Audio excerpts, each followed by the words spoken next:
Hey guys, tonight we're going to dim the lights, settle into our coziest blankets, and embark on a journey back in time. But this isn't a sun-drenched trip to the Mediterranean with endless platters of feta, olives, and grilled octopus. Oh no. Tonight, we're peeling back the layers of history to reveal a truth that's far from a gourmet dream, the awful truth about ancient Greek diets. Imagine, if you will, a world where your daily bread was literally just that, bread. And not the artisanal sourdough you might be picturing. A world where meat was a rare, almost mythical treat, and fresh vegetables were a seasonal gamble. You might think, oh, I can do a Mediterranean diet. But trust me, you with your grocery store aisles overflowing with choices would probably not survive a single week on a typical ancient Greek diet without feeling utterly deprived, if not outright miserable. Not even close. So, before you get comfortable, take a moment to like the video and subscribe, but only if you genuinely enjoy what I do here. And as always, let me know where you're listening from and what time it is for you. Now, dim the lights. Maybe turn on a fan for that soft background hum, and let's ease into tonight's journey together. You wake with the first rays of the Attic sun filtering through the small opening of your modest home. The air is already warm, carrying the scent of dry earth and distant olive groves. Your stomach, accustomed to a certain rhythm, signals its readiness for the day. But there's no anticipation of a lavish breakfast. Your morning meal, the ekritisma, is simple, almost Spartan. You reach for a piece of yesterday's barley bread, hard and dense, and perhaps dip it into a small bowl of undiluted wine. There's no butter, no jam, no eggs, no bacon. This isn't a meal to savor, it's fuel, a necessary, almost medicinal intake to prepare your body for the day's labor. You chew slowly, the coarse texture of the bread a familiar sensation against your teeth. It's not delicious, but it's sustenance. The taste of these vegetables is pure, unadulterated, and intensely seasonal. A fresh cucumber in summer is a crisp, refreshing delight, a true luxury in the heat. But once its season passes, it's gone. There's no cold storage, no greenhouses extending the growing period. You eat what is ripe, when it is ripe, and then you wait patiently for the next season.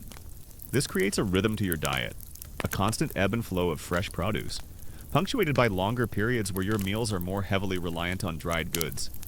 It's like only being able to eat strawberries for 2 weeks out of the year. Delicious, but also a little heartbreaking when they're gone. You step outside, the dust of the unpaved street swirling around your bare feet. The sounds of the agora are already beginning to stir. But your immediate concern is the small patch of land you cultivate, or the workshop where you ply your trade. The energy you need for this work comes primarily from one source grains. Barley, in particular, is your lifeblood. It's cheaper, hardier, and more readily available than wheat for most common folk. You've eaten barley bread, barley porridge, and probably even dreamt in barley. It's the foundation of your existence, the caloric bedrock upon which your entire life is built. A common historical fact is that many vegetables we consider staples today, like tomatoes, potatoes, and corn, were unknown in ancient Greece as they originated in the Americas and were only introduced to Europe after the Columbian Exchange. So, your ancient Greek self has never tasted a ripe tomato, never enjoyed a crispy potato, and certainly never popped a kernel of popcorn. This fundamental difference in available crops profoundly shaped their culinary landscape, making their vegetable dishes much simpler and less varied than what you might imagine. Imagine the taste of this bread. It's not light and airy, but heavy, often unleavened, and sometimes mixed with other less palatable flours when times are tough. It's the kind of bread that makes your jaw ache from chewing, the kind that fills you up through sheer density rather than rich flavor. Your ancient Greek palate is accustomed to this, perhaps even prefers it, but your modern self would likely find it bland, monotonous, and incredibly uninspiring. It's like eating the same plain cracker for every single meal. For years. Fun. Right? Your fruit consumption is equally seasonal. In summer, you might enjoy fresh figs, grapes, pomegranates, and apples. These are sweet, juicy treats, a welcome burst of flavor in your otherwise simple diet. You eat them fresh from the tree or vine, savoring their natural sweetness. But once their season ends, they are either dried like figs and grapes for raisins or preserved in honey, or simply unavailable until the next year. There are no bananas, no oranges, at least not the sweet varieties, and certainly no pineapples. Your fruit bowl is a reflection of the local climate and the time of year. A common historical fact is that the ancient Greek diet was overwhelmingly plant-based, with cereals, especially barley, forming the absolute staple. Meat was a luxury, consumed primarily during religious festivals or by the very wealthy. This wasn't a philosophical choice for most, it was an economic necessity. Raising livestock required vast tracts of land and significant resources, which were scarce in the rocky, mountainous terrain of Greece. So, while you might fantasize about a lamb chop, your reality is a never-ending parade of grains. The preparation of vegetables was often straightforward. They might be boiled into a simple stew with legumes and barley, seasoned with olive oil and local herbs like oregano, thyme, or mint. Sometimes, they might be eaten raw, dressed with olive oil and a splash of vinegar. The emphasis was on simplicity, allowing the natural flavors of the produce to come through, rather than masking them with complex sauces or spices. Your ancient Greek kitchen is a place of practicality, not culinary experimentation. It's like a minimalist cooking show where the only ingredients are what you picked from your backyard. Your midday meal, the ariston, is a slightly more substantial version of breakfast, but still far from a feast. More barley bread, perhaps some olives, a bit of cheese if you're lucky, and maybe, just maybe, some dried figs or a handful of lentils. You might wash it down with more wine, often diluted with water, as drinking undiluted wine was considered barbaric. This meal is eaten quickly, often while still working, a brief pause before returning to your tasks. There's no leisurely lunch break, no elaborate dishes to enjoy. It's simply refueling.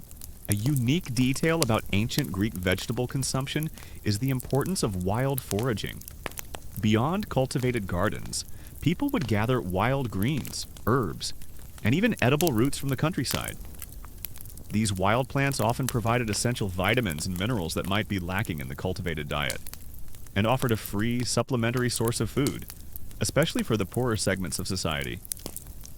You might spend hours scouring the hillsides, identifying edible plants, a skill passed down through generations, a silent testament to the ingenuity of survival. It's like your ancient Greek version of a scavenger hunt, but with actual food as the prize. The evening meal, the deepnon, is the main meal of the day, the one where families would gather. But even this is modest by modern standards. Again, barley bread is central. You might have a simple vegetable stew, perhaps made with lentils or chickpeas, seasoned with herbs from your garden. Olives, cheese, and figs are common additions. Fish, if you live near the coast and can afford it, might make an appearance, but it's not a daily occurrence for most. Meat, as you recall, is reserved for special occasions, usually religious sacrifices where a small portion might be distributed to the community. Historians still debate the precise nutritional impact of this seasonal and somewhat limited vegetable and fruit intake. While a diet rich in plant foods is generally considered healthy, the lack of consistent access to certain vitamins, especially fat-soluble ones found in a wider variety of produce, and the heavy reliance on grains could have contributed to specific deficiencies. The overall health of the ancient Greeks, while robust in many ways, was certainly influenced by these dietary limitations, particularly for those with less access to diverse foods. A unique detail about the ancient Greek diet is the importance of pulse or maza in Greek, a kind of thick porridge or gruel made from barley flour, water, and sometimes olive oil or honey. This was often even more common than bread, especially for laborers and soldiers, providing a dense, easily digestible source of calories. Imagine a bowl of thick, bland, slightly gritty porridge as a primary component of nearly every meal. It's not exactly Instagram-worthy, is it? Your modern taste buds would probably stage a rebellion. The role of vegetables and fruits also varied by social class. While everyone consumed them, the wealthy might have access to a wider variety, perhaps grown in more fertile private gardens, or purchased from specialized vendors. They might also have the means to preserve fruits in honey or make more elaborate vegetable dishes. For the poor, vegetables were often the primary accompaniment to their barley bread, a crucial source of vitamins and fiber that helped prevent scurvy and other deficiency diseases. Historians still debate the precise nutritional adequacy of the ancient Greek diet for the average citizen. While it provided sufficient calories for survival and labor, evidence from skeletal remains suggests that many Greeks suffered from various nutritional deficiencies, particularly iron deficiency anemia, due to the low intake of meat and other iron-rich foods. It's a fascinating thought, isn't it? That a civilization so advanced in philosophy, art, and democracy might have been perpetually a little bit anemic. The concept of 5 a day would be utterly alien to your ancient Greek self. You eat what is available, mate, and you are grateful for it. The idea of choosing your vegetables based on nutritional content or a balanced diet is a modern luxury. Your choices are dictated by the earth, the sun, and the rain. This creates a deep connection to the natural world, a profound understanding of the cycles of growth and decay, abundance and scarcity. The concept of variety in your diet is a foreign one. You eat what is available, what is seasonal, and what you can afford. Your diet is dictated by the land, the climate, and your social standing. There's no exotic fruit from distant lands, no out-of-season vegetables flown in from across the globe. You eat what grows here, now. This means long periods of monotony, punctuated by brief bursts of seasonal abundance. When the figs are ripe, you eat figs. When the olives are harvested, you eat olives. The rest of the year, it's mostly grains and legumes. Even the simple act of preparing vegetables could be time-consuming. Washing greens, peeling root vegetables, chopping and dicing, all done by hand, without the aid of modern utensils or appliances. You spend a significant portion of your day in food preparation, a constant, repetitive task that underscores the effort required for every meal. Your kitchen is a place of labor, not leisure. Even the way food was prepared was simple. There were no elaborate sauces, no complex cooking techniques. Roasting, boiling, and baking in simple ovens were the primary methods. Spices, if used at all, were limited to local herbs like oregano, thyme, and mint. The goal was to make food edible and filling, not necessarily delicious or exciting. Your ancient Greek kitchen is a utilitarian space, designed for efficiency, not culinary artistry. It's like your microwave, but a lot slower and with fewer buttons. So, as you enjoy a handful of fresh figs in the summer sun, or a bowl of hearty lentil stew in the cooler months, you understand the preciousness of these simple ingredients. They are the gifts of the earth, fleeting and seasonal, yet vital to your well-being. The awful truth about ancient Greek diets isn't just about the absence of meat. It's about the limited, seasonal nature of your produce. A stark reminder that even the freshest foods were a luxury of timing and geography. Your modern self, with its year-round access to every fruit and vegetable imaginable, would find this seasonal scarcity utterly frustrating, but perhaps also a little bit romantic in its simplicity. The notion of snacks as you understand them is non-existent. There's no grabbing a bag of chips, a chocolate bar, or a smoothie. If you get hungry between meals, you simply endure it, or perhaps grab another piece of plain bread. Food is too precious to be consumed casually. Every bite is a deliberate act, a conscious effort to sustain your body. The idea of emotional eating would be utterly baffling to your ancient self. Food is for survival, not comfort. You've explored the limited world of ancient Greek vegetables and fruits, understanding their seasonal and regional constraints. You've also come to terms with the scarcity of meat and the briny reality of preserved fish. Now, as you continue to piece together the puzzle of your ancient Greek diet, let's consider 2 more crucial components, often overlooked in the grand narratives of philosophy and democracy: milk and legumes. Protein from the earth. You'll discover how these humble sources provided much-needed protein and fat, anchoring the diet of a civilization that rarely tasted a steak. So, as you lay down to sleep, your stomach full, but not satisfied in the way you're used to. You reflect on the day's meals: barley bread, a few olives, some lentils, and diluted wine. It's a diet that built empires, fueled philosophers, and sustained a vibrant civilization. But it was also a diet of necessity, of scarcity, and of profound monotony. The glorious achievements of ancient Greece were built not on lavish banquets, but on the humble, unyielding foundation of grains and legumes. Your modern self, accustomed to a world of culinary delights, would find this reality truly awful. A stark reminder that even in the golden age of philosophy, life was often a very basic, very unexciting affair, especially when it came to what was on your plate. Imagine the bleating of goats and sheep, a familiar sound in the rugged Greek landscape. These animals are not primarily raised for their meat, as you've learned, but for their milk, their wool, and their ability to thrive on sparse pastures where cattle would struggle. Your ancient Greek self understands that these creatures are invaluable, providing a consistent, if modest, source of sustenance that complements your grain-heavy diet. You might own a few goats or sheep yourself, or perhaps you trade with a local shepherd, relying on their produce to enrich your family's meals. You've had a taste of the ancient Greek morning, a simple affair dominated by barley bread and diluted wine. Now, let's truly immerse ourselves in the very bedrock of their existence, the foundation upon which their entire civilization was built, both literally and figuratively grains and bread.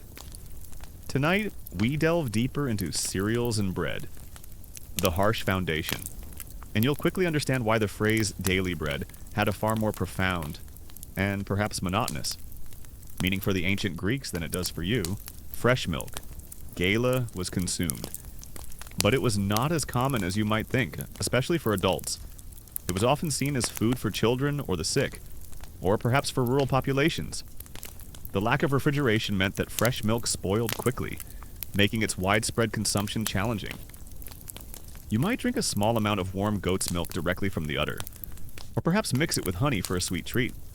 But it's not a daily beverage in the way cow's milk is in modern diets. It's like getting fresh juice directly from the press. Fleeting pleasure before it turns. Imagine the landscape of ancient Greece. It's not the vast, fertile plains of Mesopotamia or the rich, alluvial deltas of Egypt. No, Greece is a land of mountains, rocky hills, and small, often isolated valleys. The arable land, the land suitable for growing crops, is precious and scarce. This geographical reality profoundly shaped what the Greeks could grow, and by extension, what they could eat. And what they could grow, primarily, was grain. The primary way milk was consumed by adults was in the form of cheese. Tyros. Cheese was a staple, a versatile food that could be preserved for longer periods and easily transported. You see various types of cheese fresh. Soft cheeses made from goat or sheep milk, similar to modern feta or ricotta, and harder, aged cheeses that could last for months. You might make your own cheese, a laborious process involving curdling the milk with a rennet often from a lamb's stomach, pressing the curds, and then salting and aging them. This is a skill passed down through generations, essential for food security.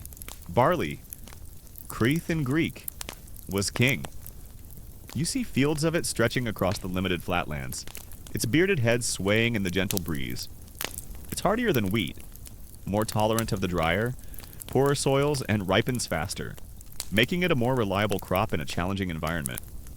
This is your primary source of calories, the fuel that powers your body through long days of labor, whether in the fields, the workshop, or the agora. You've known the taste of barley since you were a child, a constant, unchanging companion throughout your life. It's not just food, it's survival. You crumble a piece of sharp, salty cheese over your barley bread, or mix it into a simple stew. It adds a much-needed tang, a richness, and a significant boost of protein and fat to your otherwise bland meals. Cheese is a fundamental part of your diet, providing essential nutrients that grains alone cannot offer. It's also a valuable commodity for trade, a way to exchange surplus produce for other necessities. It's like your ancient Greek protein bar, but with a lot more character and a lot less packaging. Wheat, pyros, was also grown, but it was generally considered a more luxurious grain, requiring better soil and more careful cultivation. If you were wealthy, you might enjoy bread made from wheat, which would have been lighter and finer. But for the vast majority of the population, including you, wheat bread was a rare treat, perhaps reserved for special occasions or religious festivals. Your everyday reality is barley, in all its dense, coarse glory. It's like the difference between a fancy steakhouse and a fast food burger joint. Both are food, but one is definitely a special occasion. A common historical fact is that ancient Greeks primarily consumed milk from goats and sheep, rather than cows. Cows were less suited to the rugged Greek terrain and required more abundant pasture, making their milk and meat less common. This preference for goat and sheep products shaped the flavor profile of their dairy, making it distinct from modern dairy products derived mostly from cows. The process of turning grain into edible food was a laborious, never-ending cycle. First, the harvest.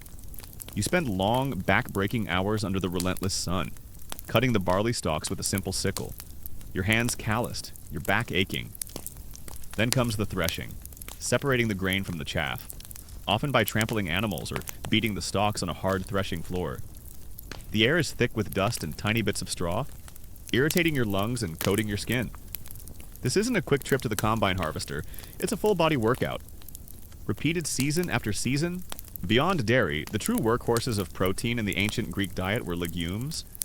Lentils, phacos, chickpeas, arabinthos, and broad beans, kaiamos, were omnipresent. These hardy plants thrived in the Mediterranean climate, were relatively easy to cultivate, and provided a dense, affordable source of protein, fiber, and essential minerals. You grow them in your garden, or purchase them dried from the market, knowing that these humble beans are a cornerstone of your family's nutrition. The variety of vegetables available to you is, by modern standards, quite limited. You'll find common staples like cabbage, lettuce, onions, garlic, and various leafy greens. Legumes, such as lentils, chickpeas, and broad beans, are incredibly important, providing much-needed protein and fiber. You might also grow gourds, cucumbers, and perhaps some wild greens foraged from the surrounding countryside. These are the workhorses of your vegetable patch, reliable and relatively easy to cultivate. You consume legumes in countless ways. They are boiled into thick, hearty stews, often with barley, olive oil, and herbs. They are made into porridges, or simply boiled and eaten with a drizzle of olive oil and a sprinkle of salt. You might roast chickpeas for a snack, or grind lentils into a flour to mix with barley for a more nutritious bread. The versatility of legumes makes them indispensable, providing a filling and sustaining meal that keeps you going through long days of labor. It's like your ancient Greek superfood, packed with everything you need, even if it's not always the most exciting. Once threshed, the grain needed to be ground into flour. This was often done by hand, using a quern, 2 heavy stones, 1 stationary and 1 rotated on top, with grain fed between them. You spend hours at this task, your arms aching, your muscles burning, slowly grinding the hard kernels into coarse flour. The sound of grinding stones is a constant backdrop in any ancient Greek household, a rhythmic testament to the effort required for every meal. For larger communities, there might be communal mills, sometimes powered by animals or even water, but the labor was still immense. It's like having to hand grind all your coffee beans, for every single cup, for your entire life. Sounds exhausting, doesn't it? A unique detail about ancient Greek legume consumption is the social stigma sometimes associated with broad beans, fava beans, in certain philosophical or religious contexts, particularly among the Pythagoreans, who believed they contained the souls of the dead or caused flatulence and nightmares. Despite this philosophical aversion, broad beans remained a common and important food source for the general population due to their nutritional value and ease of cultivation. Imagine a philosopher refusing to eat your perfectly good bean stew because he thinks it might contain a ghost. A bit dramatic, don't you think? And then, the bread. This wasn't the fluffy, yeast-risen bread you might find in a modern bakery. Ancient Greek bread, especially barley bread, was often dense, heavy, and unleavened, more akin to a thick, hard cracker or a flatbread. Sometimes a sourdough starter might be used for a slightly lighter texture, but the result was still far from what you'd consider soft. You mix the coarse barley flour with water, perhaps a little salt, and knead it with strong, practiced hands. The dough is stiff, resistant, requiring significant effort. Baking was done in simple clay ovens, or sometimes on hot stones or in ashes. Historians still debate the precise proportion of protein derived from legumes versus other sources in the ancient Greek diet. While meat was rare and fish often salted, the consistent and widespread consumption of various legumes suggests they were the primary source of plant-based protein, crucial for supporting the physical demands of ancient life. The archaeological evidence of large quantities of legume remains in ancient sites supports their central role. The taste, as you've already begun to realize, was monotonous. Imagine eating the same plain, dense bread for breakfast, lunch, and dinner, day in and day out. It was the primary source of calories, the main filler for every meal. You might dip it in olive oil or a little wine, or use it to scoop up a simple stew. But the bread itself was the constant, unchanging core. Your palate, accustomed to a world of diverse flavors and textures, would quickly rebel. But for your ancient Greek self, this was simply food. It was reliable, filling, and essential for survival. It's like living in a world where the only food group is beige. The cultivation of legumes also had an ecological benefit that the ancient Greeks, though unaware of the scientific principle, likely observed nitrogen fixation. Legumes have a symbiotic relationship with bacteria in their roots that convert atmospheric nitrogen into a form usable by plants, thereby enriching the soil. This made them valuable for crop rotation, helping to maintain soil fertility in a challenging agricultural environment. You might notice that fields planted with beans seem to yield better crops the following season. A subtle observation that guides your farming practices. A unique detail about ancient Greek bread is the variety of shapes and forms it could take, even within the confines of barley. There were flatbreads, round loaves, and even specialized breads for religious offerings or specific occasions. Despite the limited ingredients, bakers, often women in the household, found ways to vary the presentation, if not the fundamental taste. You might see a beautifully scored loaf, or a small, intricately shaped bread offered to a deity, a testament to the human desire for beauty even in the most basic of sustenance. It's like making fancy origami out of a paper napkin. Still a napkin, but a very artistic one. Eggs from chickens or other domestic fowl were also consumed, though likely in smaller quantities than in modern diets. Chickens were kept for both eggs and meat, but their primary value was often in their eggs, which provided a concentrated source of protein and fat. You might collect a few eggs from your backyard chickens, a welcome addition to your breakfast or a thickening agent for a stew. They were a valuable, if not abundant, part of the protein landscape. Historians still debate the exact proportion of grains in the average ancient Greek diet, as archaeological evidence and written accounts can vary. However, there is broad consensus that cereals constituted the overwhelming majority of caloric intake, likely well over 70–80% for most common people. This reliance meant that any disruption to the grain supply, a drought, a flood, a war, could trigger widespread famine, as you've seen in our previous journey. The entire society was built on this narrow agricultural base, making it inherently vulnerable. The combination of grains, legumes, and dairy, primarily cheese, formed the core of the ancient Greek diet, providing a reasonably balanced, albeit monotonous, nutritional intake. While they lack the sheer variety of modern diets, these staples provided the necessary calories, protein, and some vitamins and minerals to sustain a physically active population. The challenges came when any of these core components failed, due to drought, disease, or conflict. The importance of bread extended beyond mere sustenance. It was a symbol of civilization itself. To eat bread meant you were a settled agricultural person, distinct from the nomadic barbarians who might eat wild game or roots. The act of sharing bread was a fundamental social ritual, a sign of hospitality and community. You break bread with your family, with your guests, a simple but profound gesture that reinforces social bonds. The absence of bread, therefore, was not just hunger, it was a profound social and cultural crisis. So, as you savor a piece of salty goat cheese with your barley bread, or spoon a hearty portion of lentil stew into your bowl, you understand the profound importance of these humble foods. They are the unsung heroes of the ancient Greek diet, providing the essential building blocks for a civilization that achieved so much with so little. The awful truth about ancient Greek diets isn't just about what was missing. It's about the ingenious ways they maximized the resources available, turning simple milk and legumes into vital sources of strength and survival. Your modern self, with its endless array of protein supplements and dairy options, would find this reliance on basic, earthy foods both fascinating and perhaps a little bit humbling, even for the wealthy. While they might have access to finer wheat bread, their diet was still heavily reliant on grains. Their banquets, though featuring more meat and exotic fruits, would still have bread as a central component, often served with various dips and accompaniments.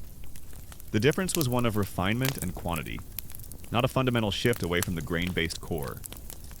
It's like the difference between a basic sedan and a luxury sedan. Still a car, but one has heated seats. You've explored the staples of barley, the essential oils and wines, and the crucial role of milk and legumes. You've even glimpsed the rare luxury of meat and the coastal privilege of fish. But now, as we delve deeper into the stark realities of ancient Greek life, you must confront a truth that often gets glossed over in the grand narratives of philosophy and art, the daily struggle for sustenance faced by the vast majority. Tonight, we uncover the poor man's meal, the brutal reality. And you'll understand that for many, the ancient Greek diet was not just simple or monotonous, but often a relentless dance with hunger, a constant negotiation with scarcity. The challenges of grain production also meant that every year was a gamble. The rocky soil, the unpredictable rainfall, the ever-present threat of pests all conspired to make farming a precarious profession. You live with a constant undercurrent of anxiety, watching the skies, praying to Demeter, the goddess of the harvest, hoping for a bountiful yield. A bad harvest meant hardship. A very bad harvest meant starvation. This constant uncertainty shaped your worldview, fostering a deep respect for the land and the elements. Imagine yourself as one of the countless poor citizens, or perhaps even a slave, in ancient Greece. Your day begins not with the promise of a meal, but with the immediate gnawing question of where the next calories will come from. Your home is a single, small room, perhaps shared with several family members, offering little comfort or privacy. The air is often thick with the smell of wood smoke and damp earth. There's no granary overflowing with your own harvest, no olive grove to call your own. Your existence is defined by labor, and your diet is dictated by what little you can earn, or what meager rations you are given. So, as you chew on your piece of coarse barley bread, you understand its profound significance. It's not just food, it's history, it's labor, it's survival. It's the taste of ancient Greece, a taste that is far from the idealized Mediterranean paradise often imagined. It's a taste of hard work, of resilience, and of a life lived in constant negotiation with the land. The awful truth about ancient Greek diets begins here, with the humble, unyielding grain, the harsh foundation upon which a glorious civilization was built. Your modern self, with its endless bread options, would find this reality utterly, deliciously boring. Your breakfast, the ekrotisma, is even more meager than that of the average citizen. It's likely just a piece of dry barley bread, perhaps without even the luxury of dipping it in diluted wine, as wine was a commodity that cost money. You might have a handful of olives, if they are cheap and plentiful, or a few wild greens you foraged from the roadside. The taste is bland, the texture rough, and the portion barely enough to quiet the immediate pangs of hunger. This isn't a meal, it's a bare minimum, a survival mechanism to get you through the first few hours of the day. You've tasted the relentless monotony of barley bread, the very essence of ancient Greek sustenance. Now, let's add a splash of something else. Something that might, just might, make that dense bread a little more palatable, a little less beige.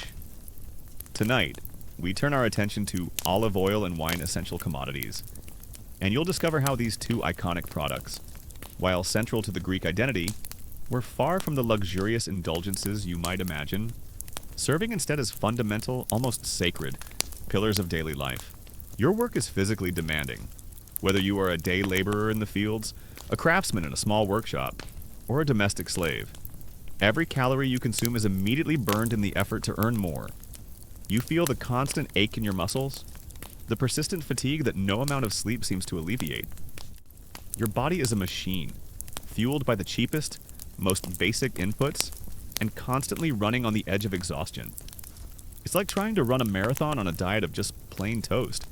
You'll probably finish, but you won't be happy about it. Imagine the landscape again.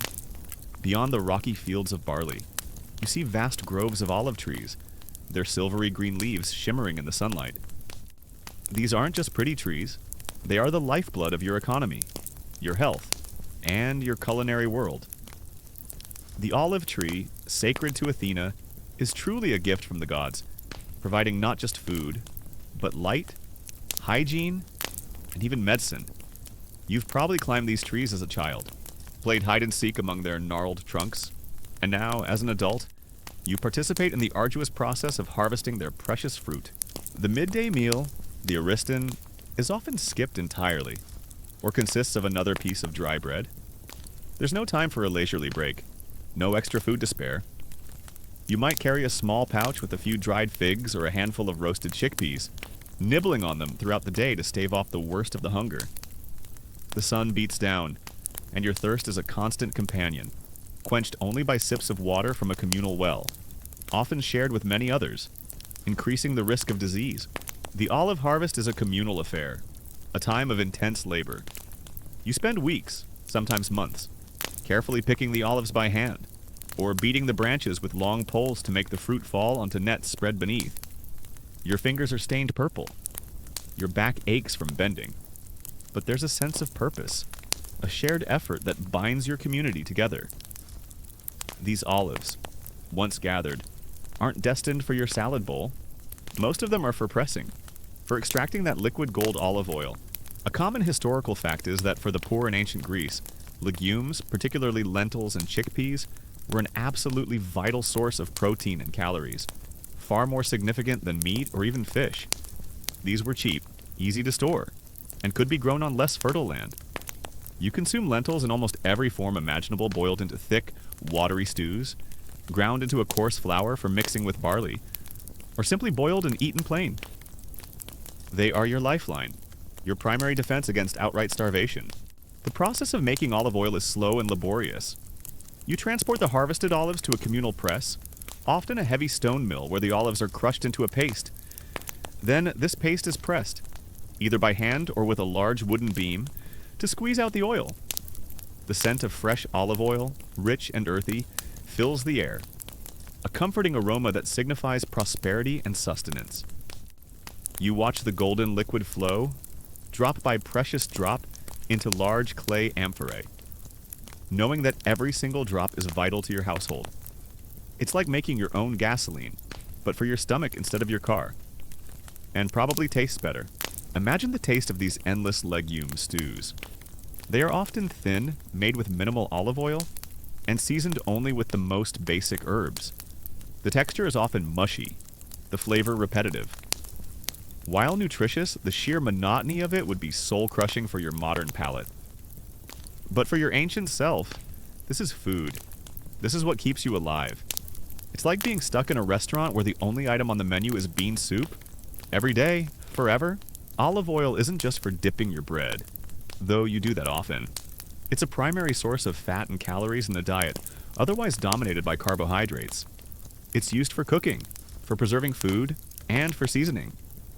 Imagine your barley porridge, made a little less bland with a generous drizzle of olive oil. Your simple vegetable stew, given a richer mouthfeel. It's the closest thing you have to butter or other cooking fats, and its presence elevates even the most humble meal. The evening meal, the deepanon, is the most substantial, but still far from abundant. It's another bowl of lentil or chickpea stew, more barley bread, and perhaps a few olives. If you are a slave, your rations are strictly controlled by your master, often just enough to maintain your working capacity, but rarely enough for true comfort or satiety. You eat quickly, silently, savoring every mouthful, knowing that this is all you will have until the next day. But olive oil's uses extend far beyond the kitchen. It's your soap, your moisturizer, your lamp fuel, and even your medicine. You rub it on your skin after bathing, which is often just a quick rinse, using it to cleanse and moisturize. You pour it into small clay lamps, lighting your home after dark. When you're ill, it might be mixed with herbs and used as a balm. It's truly a multi-purpose commodity, an indispensable part of your daily life. A common historical fact is that olive oil was so central to ancient Greek life that it was often used as currency, a valuable commodity for trade and tribute. A unique detail about the diet of the poor was the reliance on wild greens and foraged foods. Beyond cultivated gardens, the poor would spend considerable time gathering wild herbs, edible weeds, and even roots from the countryside. These provided crucial vitamins and minerals that might otherwise be lacking in their monotonous diet, and offered a free, albeit labor-intensive, supplement. You learn to identify every edible plant, every berry, every mushroom, a skill born of necessity, passed down from your elders. It's like having to go on a treasure hunt for your dinner every single day, and the treasure is just a bunch of leaves. Then there's wine. Wine. Not the sophisticated aged vintages you might imagine, but a fundamental part of your daily hydration. Water sources were often unreliable, and clean drinking water could be scarce or contaminated. Wine, diluted with water, provided a safer, more palatable alternative. You see vineyards clinging to the hillsides, their vines heavy with grapes. The grape harvest, like the olive harvest, is a season of hard work and communal effort, followed by the joyful, if messy, process of treading grapes in large vats. Historians still debate the extent of malnutrition among the ancient Greek poor. While skeletal remains show evidence of various deficiencies, it's challenging to quantify the exact prevalence and severity. However, literary sources and economic data strongly suggest that chronic hunger and nutritional stress were a constant reality for the majority of the population, impacting their health, stature, and life expectancy. It's a sobering thought, isn't it? That the very people who built the Parthenon and fought at Marathon were often living on the brink of starvation. The wine you drink is usually young, robust, and often quite strong. It's almost always diluted with water before consumption, sometimes in ratios as high as 1 part wine to 3 or 4 parts water. Drinking undiluted wine, as you might recall, was considered uncivilized, a barbarian habit. This dilution made the wine last longer, stretched the supply, and reduced its intoxicating effects, allowing it to be consumed throughout the day, even during meals. You carry a small flask of diluted wine with you, a constant companion, providing both hydration and a mild, pleasant buzz. It's like your ancient Greek version of a sports drink, but with a bit more personality. Wine also played a crucial role in religious ceremonies and social gatherings, particularly the symposium. This wasn't just a drinking party, it was a formal gathering for men, where philosophical discussions, poetry recitations, and entertainment took place. Wine was central to the ritual, but even here, it was consumed diluted, fostering intellectual discourse rather than outright drunkenness. You might attend a symposium, carefully sipping your diluted wine, engaging in lively debate, and feeling a sense of camaraderie with your fellow citizens. A unique detail about ancient Greek wine is the practice of flavoring it with various additives. Resins, herbs, spices, and even seawater were sometimes added to wine to preserve it, mask imperfections, or create distinct flavors. Imagine a wine with a hint of pine resin, or a salty tang from the sea. Your modern palate might find these additions unusual, even off-putting. But for your ancient Greek self, they were part of the expected taste profile, a way to differentiate local varieties or improve preservation. It's like adding a weird, earthy spice to your soda. Probably not going to catch on today. Even olive oil, while essential, was used sparingly. You might have a small amount to drizzle over your food, or to use for cooking, but it's a precious commodity. Carefully rationed, for the very poorest, even olive oil might be a luxury, and their meals would be even blander and less nutritious. Wine, too, was often out of reach, or consumed in extremely diluted forms, if at all. Water, often unsafe, was your primary beverage. Historians still debate the precise health implications of daily wine consumption in ancient Greece, given its diluted nature. While it provided hydration and some calories, excessive consumption, even diluted, could still have led to issues, and its role in masking contaminated water sources might have inadvertently contributed to the spread of certain diseases. The balance between its benefits and potential drawbacks is a complex area of study, highlighting the nuanced relationship between ancient diets and health. The concept of dessert or sweets is almost entirely absent from your diet. Honey, if you could afford it, was a rare treat, perhaps mixed with water or used to sweeten a special dish. Dried figs or grapes might offer a burst of sweetness when in season. But these were fruits, not confections. The idea of a sugary treat, a chocolate bar, or a pastry is something utterly beyond your comprehension. Your palate is accustomed to savory, earthy flavors, and the occasional natural sweetness of fruit. The production of both olive oil and wine was heavily influenced by the climate and geography. These crops thrived in the Mediterranean environment, making them natural staples. However, like grains, they were still vulnerable to extreme weather. A harsh winter could damage olive trees, and a late spring frost could devastate a vineyard. You live with the constant awareness that your essential commodities are at the mercy of the elements, just like your barley. The daily struggle for food also meant that the poor had little time or energy for leisure, education, or civic participation. Their lives were consumed by the relentless grind of survival. While the wealthy debated philosophy in the agora, you were toiling in the fields, your mind focused on the next meal, the next day's labor. This stark division in diet directly contributed to the social stratification of ancient Greece, reinforcing the power structures and limiting the opportunities for upward mobility. For the common person, olive oil and wine were not luxuries, but necessities. They were produced, consumed, and traded widely, forming a fundamental part of the economic and social fabric.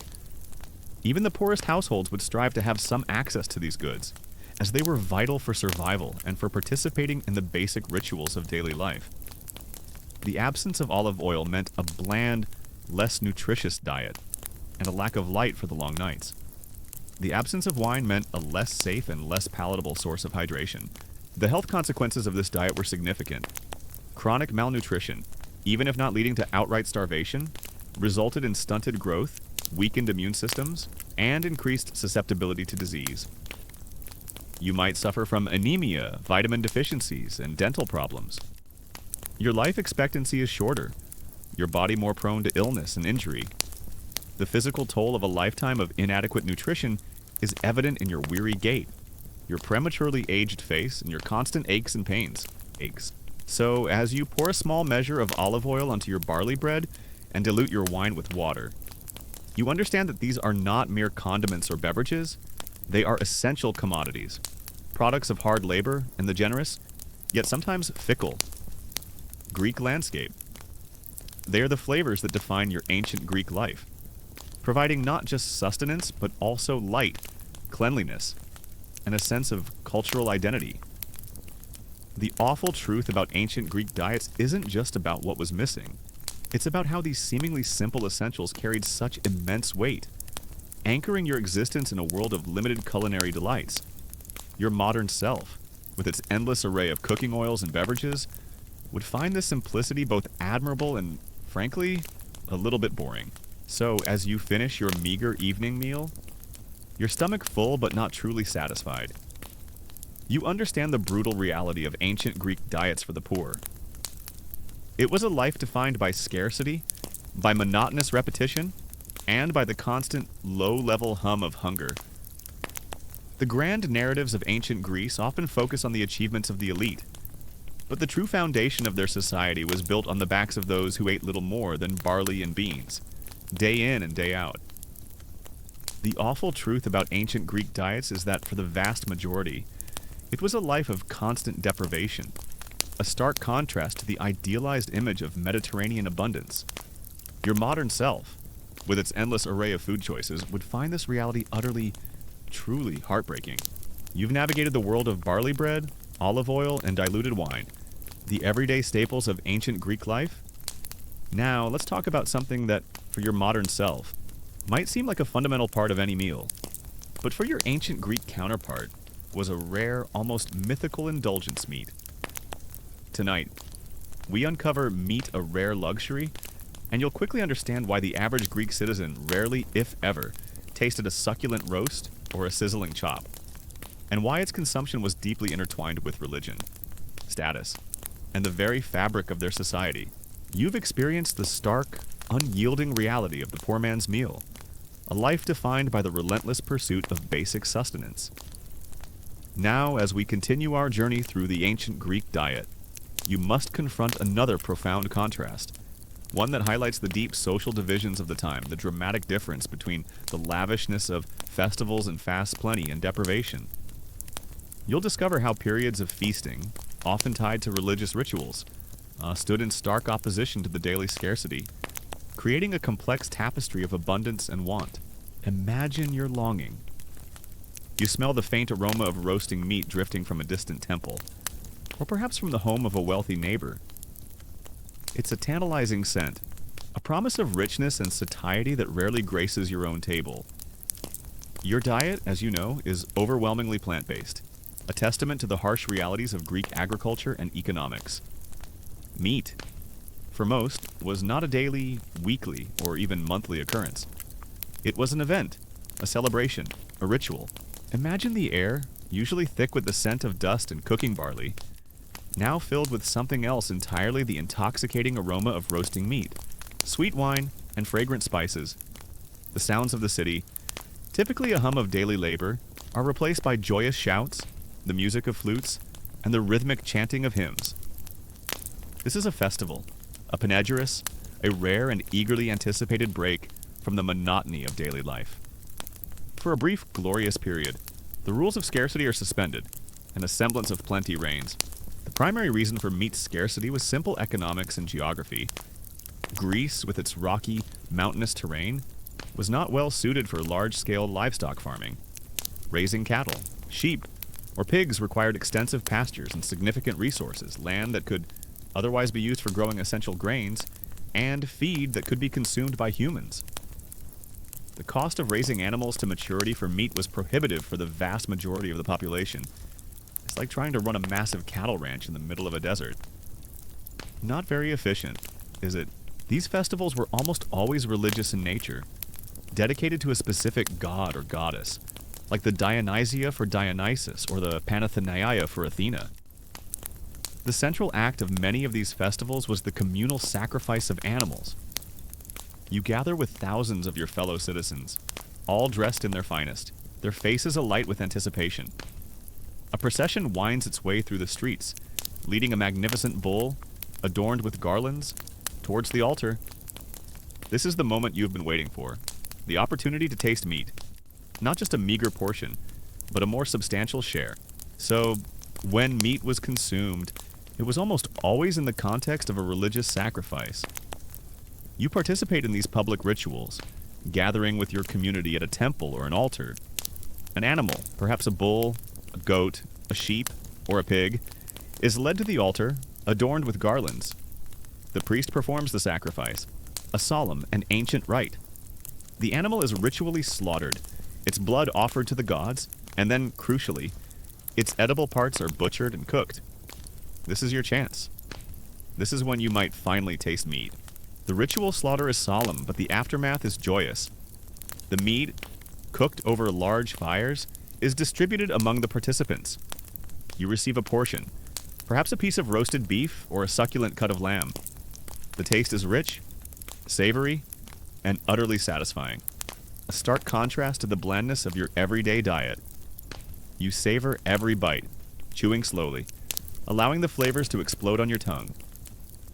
This isn't just food, it's a celebration, a communal bonding experience, and a fleeting taste of what true abundance might feel like. It's like Christmas dinner. If Christmas only happened twice a year and involved a lot more public animal sacrifice, the meat from these sacrifices was typically boiled or roasted over an open fire. The aroma, as it cooks, is intoxicating, a promise of rare protein. You receive your portion, often a small piece, shared among your family. It's not a large steak, it's a modest cut. Perhaps a chunk of boiled mutton or a sliver of roasted pork. You savor every bite, chewing slowly, allowing the rich, savory flavor to linger on your tongue. This isn't just food, it's a blessing, a gift from the gods, a communal experience that reinforces your connection to both your deities and your fellow citizens. It's like Thanksgiving dinner, but it only happens a few times a year, and the turkey is shared among 100 people. Beyond the meat, these festivals often featured other rare treats. Sweet cakes made with honey and fine wheat flour, fresh fruits even out of season if the wealthy could manage it, and, crucially, undiluted wine. While daily wine consumption was diluted, during festivals, particularly symposia, undiluted wine might be consumed, though often still with a degree of moderation, especially in more formal settings. You might sip a small cup of rich, undiluted wine, feeling its warmth spread through you. a sensation of pure luxury.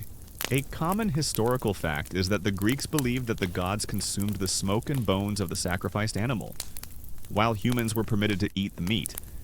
This ritualized consumption ensured that meat was not simply a commodity but a sacred offering, reinforcing the social and religious hierarchy. The best parts, like the thigh bones wrapped in fat, were burned for the gods, while the edible portions were distributed among the worshippers. This practice made meat consumption a deeply spiritual rather than purely dietary act. A common historical fact is that these public festivals served a crucial social and political function beyond just religious devotion. They were a means for the state or wealthy individuals to distribute food to the populace, alleviating short-term hunger and fostering social cohesion. By providing a temporary abundance, the rulers could reinforce their legitimacy and prevent widespread discontent. It was a clever way to manage public sentiment, offering a taste of prosperity to keep the masses content, even if it was just for a day or two. For the wealthy elite, meat might appear on their tables more frequently, but even for them, it was not an everyday staple in the way it is for modern diets. They might own larger herds, or have the resources to purchase animals for private consumption.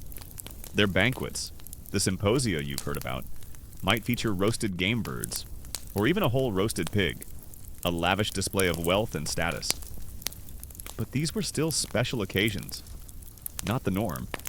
The vast majority of their diet would still be grains, olive oil, and other plant-based foods. It's like having a private jet, but still taking the bus most days. Imagine the sheer sensory overload of a festival for someone accustomed to such a monotonous diet.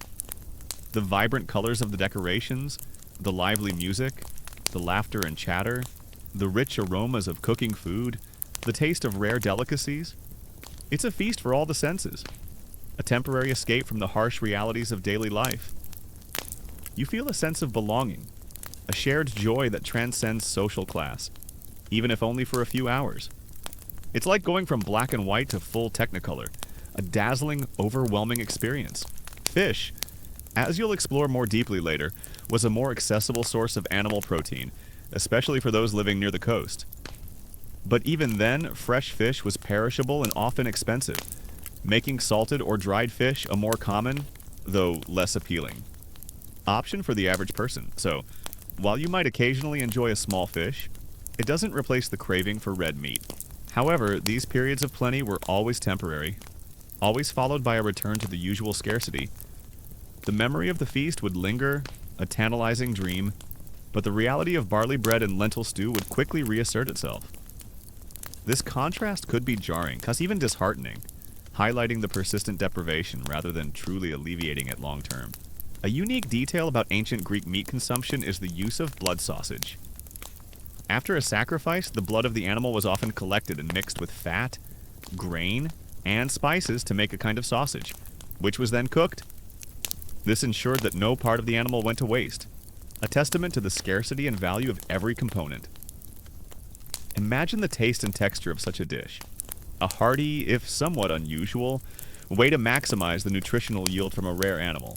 It's like making sure you use every single part of the vegetable, including the peel and the roots.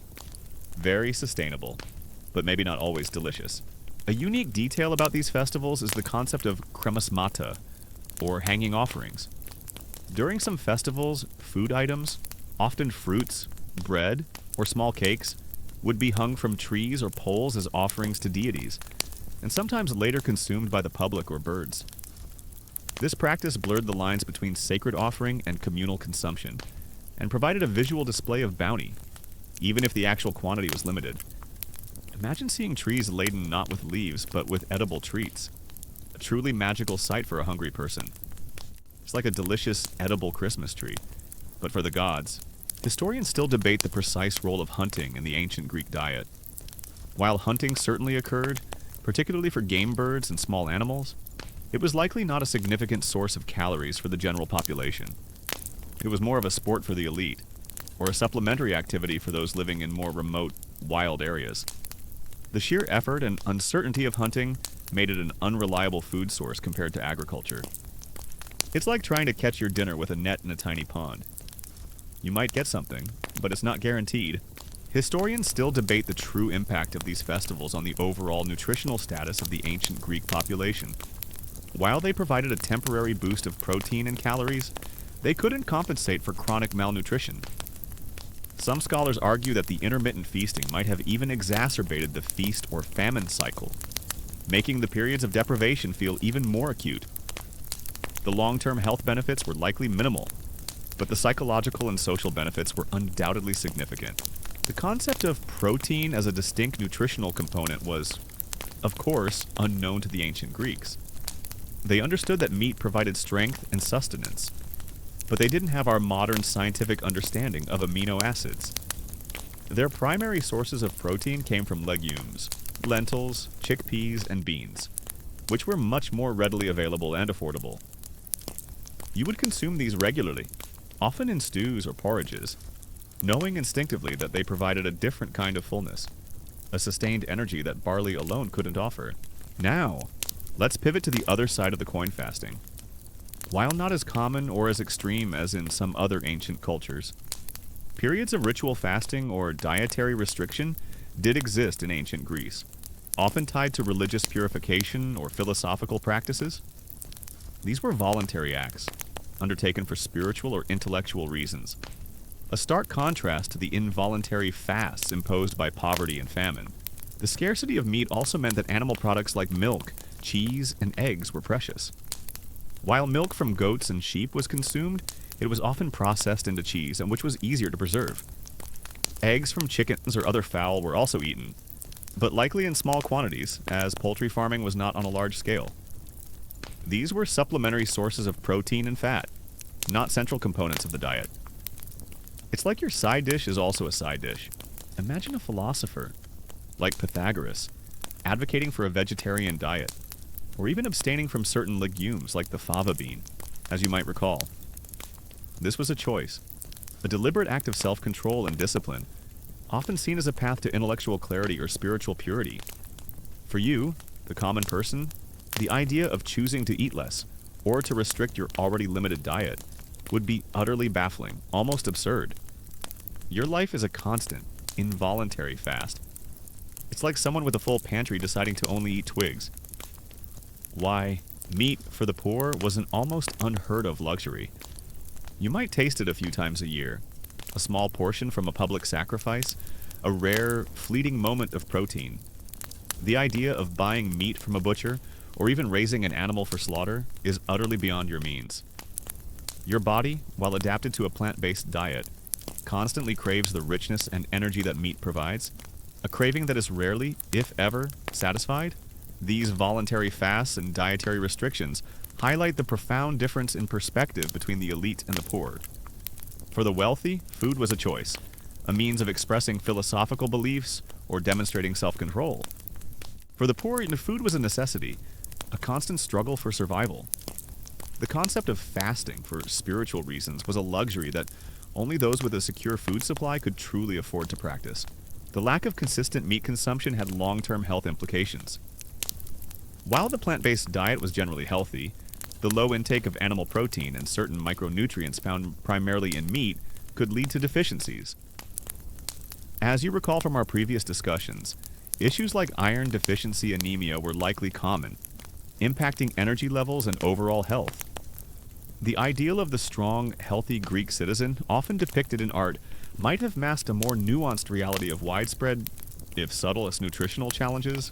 The contrast between these two extremes, the joyous, meat-filled festivals and the daily, grinding deprivation of the poor, reveals the complex social landscape of ancient Greece. The idealization of moderation and simplicity in Greek philosophy often masked a reality where moderation was a forced necessity for the many, and excess was a fleeting indulgence for the few. The grand narratives of Greek civilization were built on a foundation of stark economic and dietary inequality. So, as you gaze at the roasting meat at the temple sacrifice, you understand its profound significance. It's not just a meal, it's a rare indulgence, a connection to the divine, and a symbol of community.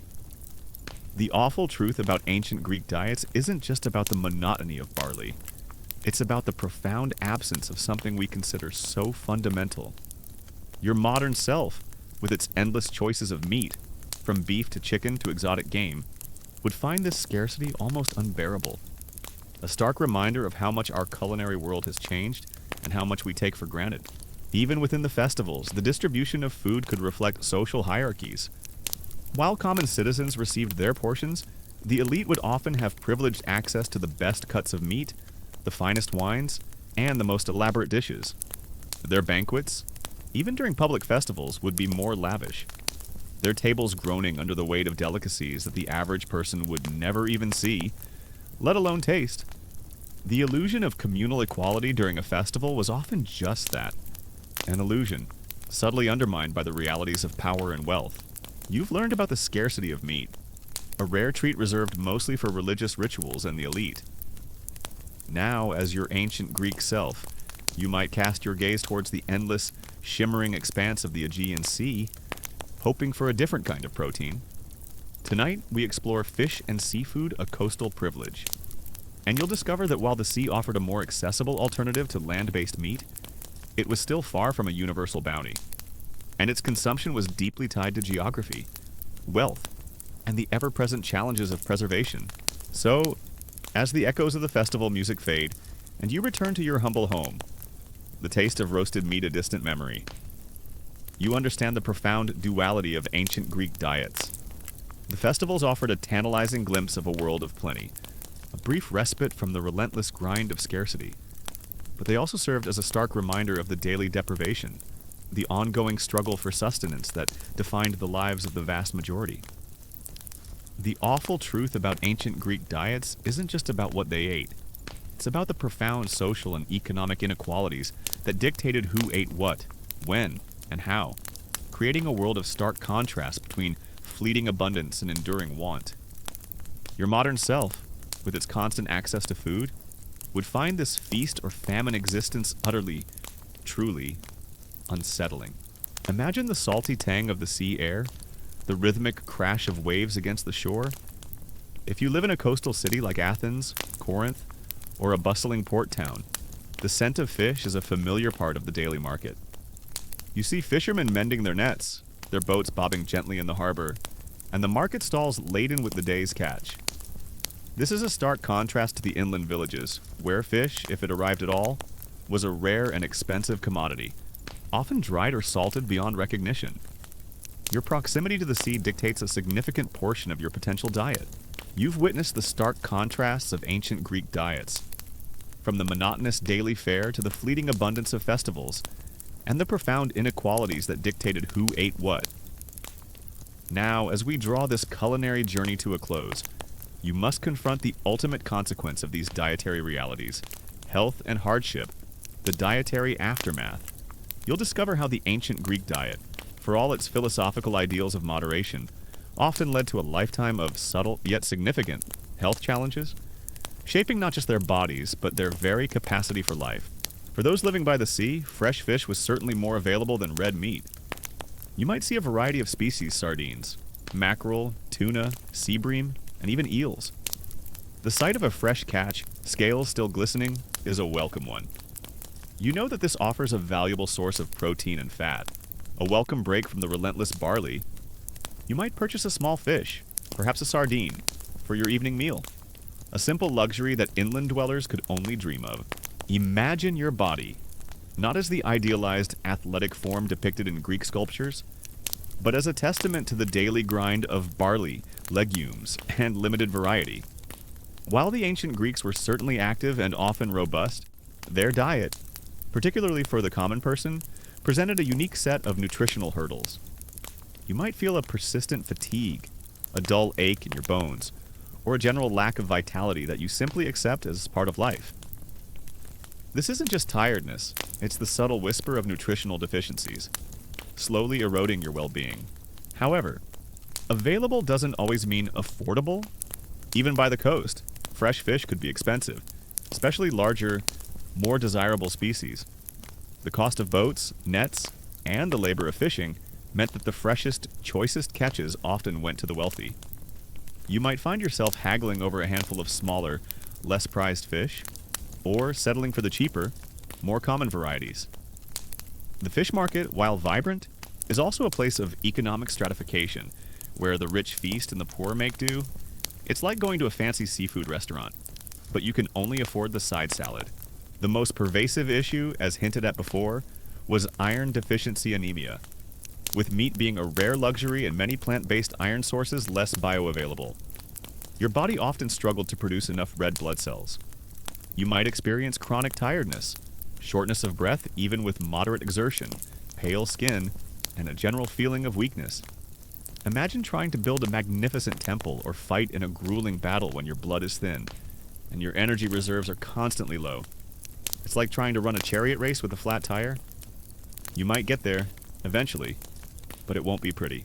A common historical fact is that salted and dried fish were far more prevalent in the ancient Greek diet than fresh fish, especially for the general population and those living inland.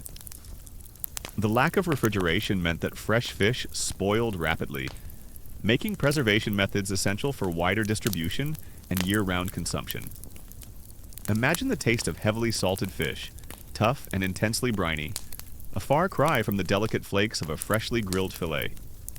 You soak the dried fish in water for hours, sometimes even days, trying to leach out some of the salt, before cooking it into a stew or eating it with your omnipresent barley bread. This was the reality for most, a necessary compromise for protein. Beyond iron, other micronutrient deficiencies were likely common. While fruits and vegetables provided some vitamins, their seasonal availability and limited variety meant that consistent intake of all essential nutrients was challenging. Scurvy, caused by a lack of vitamin C, might manifest as bleeding gums, painful joints, and slow wound healing, especially during winter months when fresh produce was scarce. Your teeth might ache, your gums might bleed, and you might dismiss it as a normal part of aging. Unaware that a simple citrus fruit could alleviate your suffering, the process of salting and drying fish was simple but effective. Fishermen would gut and clean the fish, then pack them heavily in salt or hang them in the sun to dry. The resulting product was durable, lightweight, and could be transported long distances, reaching markets far from the coast.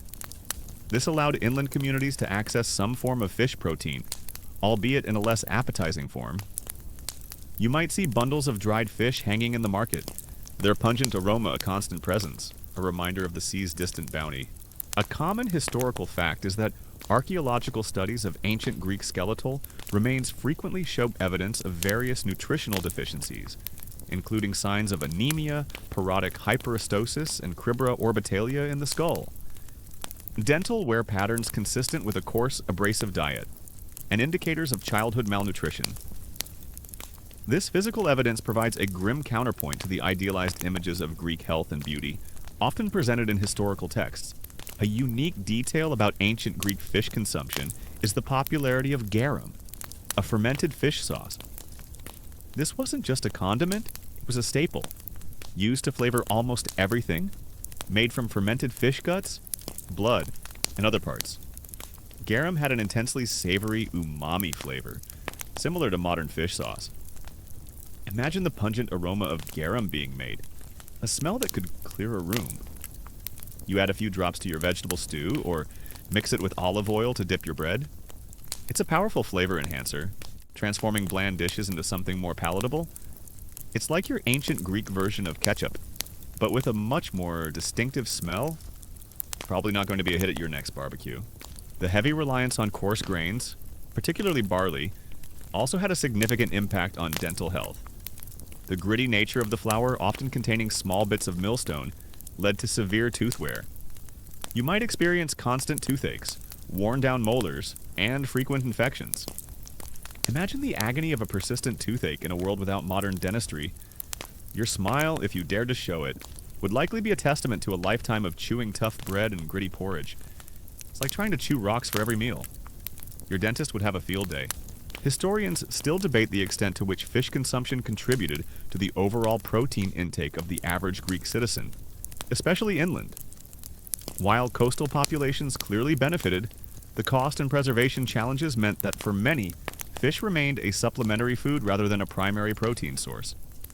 The reliance on legumes for protein, as you've previously learned, was likely far more significant for the majority.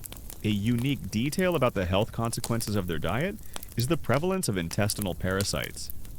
The consumption of unwashed vegetables, contaminated water, and meat that was not thoroughly cooked, especially during communal sacrifices, where large quantities were prepared quickly, meant that parasitic infections were widespread. You might suffer from chronic stomach discomfort, diarrhea, and nutrient malabsorption, further exacerbating any existing deficiencies. Imagine living with a constant, unseen battle raging inside your gut, silently stealing the nutrients from your already meager meals. It's like trying to fill a bucket with holes in the bottom. Shellfish, like mussels, oysters, and sea urchins, were also consumed, particularly by coastal communities. These were often gathered directly from the shore, providing a relatively easy and free source of protein. You might spend an afternoon by the rocks, prying open mussels or scooping up sea urchins, enjoying their fresh, briny taste. These were often eaten raw or lightly cooked, a simple pleasure of coastal living. However, the risk of contamination from polluted waters was always present, a silent danger in the pursuit of a meal. Historians still debate the average life expectancy and overall health status of the ancient Greeks, acknowledging the significant variations between social classes and regions. While the elite might have enjoyed better nutrition and health, the average citizen and the poor likely faced a lifetime of chronic, low-level health issues stemming from their diet, which could significantly impact their quality of life and susceptibility to infectious diseases. The fishing industry itself was a vital part of the Greek economy. Fishermen, boat builders, net makers, and fishmongers all played crucial roles. The trade in fish, both fresh and preserved, connected coastal communities with inland regions, creating an intricate network of supply and demand. You might see the bustling activity of a fishing port, the shouts of the vendors, the creak of the boats, a vibrant scene that contrasts with the quieter agricultural life of the interior. The physical demands of ancient Greek life, farming, craftsmanship, military service, required significant caloric intake. While the diet provided sufficient calories from grains and legumes, the lack of diverse protein sources and micronutrients could lead to a feeling of being perpetually undernourished, even if not overtly starving. You might feel strong enough to perform your daily tasks, but lack the reserves for sustained exertion or rapid recovery from illness. Despite its availability, fish was not without its drawbacks. As mentioned, spoilage was a constant concern. A bad catch could mean financial ruin for a fisherman. Storms at sea could be deadly, and the sheer effort involved in fishing, from casting nets to hauling in catches, was physically demanding and often dangerous. It's not just a leisurely day on the water, it's a constant battle against the elements and the unpredictable nature of the sea. The consumption of large quantities of diluted wine, while providing hydration, also had its own set of health implications. While generally safer than contaminated water, consistent alcohol intake, even at low levels, could contribute to liver stress over a lifetime. And for those who indulged in undiluted wine at symposia, the immediate effects of intoxication and long-term health consequences could be more severe. It's like choosing between two bad options for hydration, neither of which is truly ideal. For those living far from the coast, access to fish was even more limited. River fish, while available, were generally smaller and less abundant than sea fish. The cost of transporting fresh fish inland made it prohibitive, meaning that only the wealthiest could afford such a luxury. For you, if you live in a landlocked region, the taste of fresh sea fish might be a distant memory, or perhaps something you've only heard tales about. Your protein primarily comes from your legumes and your occasional share of a sacrificial meat. Even the simple act of food preparation could impact health. The constant exposure to smoke from open fires used for cooking could lead to respiratory problems. The lack of proper hygiene in food handling, especially in crowded urban environments or during communal events, contributed to the spread of foodborne illnesses. You might cough frequently, your lungs irritated by the smoke, and occasionally suffer from stomach upsets after a communal meal, unaware of the microscopic culprits. So, as you contemplate the vastness of the sea, you understand that while it offered a potential bounty, it was not a panacea for the dietary limitations of ancient Greece. Fish and seafood, particularly in their fresh form, remained a privilege of the coastal dwellers and the wealthy. For the majority, the sea provided salted sustenance, a pungent reminder that even the most abundant resources required significant effort and ingenuity to become a consistent part of the diet. The awful truth about ancient Greek diets isn't just about what was scarce on land. It's about the uneven distribution of the sea's bounty. A stark reminder that even in a maritime civilization, access to diverse protein was far from guaranteed. Your modern self, with its ability to order fresh salmon to your doorstep, would find this geographical lottery utterly frustrating. The diet also lacked certain modern staples that contribute to digestive health. While rich in fiber from grains and legumes, the absence of certain fermented foods beyond wine and some cheeses and the coarse nature of the diet might have led to different gut microbiomes compared to modern populations. Your digestive system is robust, accustomed to processing tough, fibrous foods, but it's also constantly working hard. You've navigated the challenging waters of ancient Greek protein. Understanding that meat was rare and fish, while more accessible, often came in a dried, salty form. Now, let's turn our attention to the vibrant, yet often fleeting, world of vegetables and fruits, simple and seasonal. You'll discover that while the ancient Greeks certainly ate their greens, their produce aisle was far less diverse and infinitely more dependent on the whims of the growing season than anything you're accustomed to. So, as you reflect on your ancient Greek diet, you understand that it was a diet of necessity, shaped by geography, climate, and economic realities. It was a diet that fueled a remarkable civilization, allowing them to build monumental structures, develop profound philosophies, and create timeless art. But it was also a diet that came with a hidden cost, a lifetime of subtle nutritional challenges, a constant battle against deficiencies, and a body that, while resilient, was often pushed to its limits. The awful truth about ancient Greek diets isn't just about the blandness or the monotony. It's about the silent, persistent toll it took on the health and well-being of the very people who defined an era. Your modern self, with its access to supplements, diverse foods, and advanced medical care, I would find this reality utterly, truly challenging. And then, as the last words fade into the air, you feel a gentle silence envelop you. The images of frugal meals, harsh living, and health challenges fade into the distance, replaced by the warmth of the blanket and your own steady breathing. Take a deep breath. Feel the cool air on your skin, and let your mind drift away from meals past. Tonight's story, harsh as it is a reminder of human ingenuity and resilience, of our ability to adapt and find fulfillment, even in the most limited of circumstances. No more crunching on hard bread, no more worrying about inadequate meals. Just the peace of the night, a sense of security that generations have longed for. Let these thoughts gently lull you to sleep, a deep, dreamless sleep, where the worries of the day melt away like morning dew. Fall into the soft darkness, knowing that you are in a safe place, surrounded by the silence of the night. Imagine your garden, a small patch of earth behind your home, or a larger communal plot outside the city walls. This is where a significant portion of your daily sustenance comes from. Beyond the ubiquitous barley, you tend to it with care, pulling weeds, watering the thirsty soil, and watching anxiously as tiny sprouts emerge. Your connection to this land is intimate and immediate.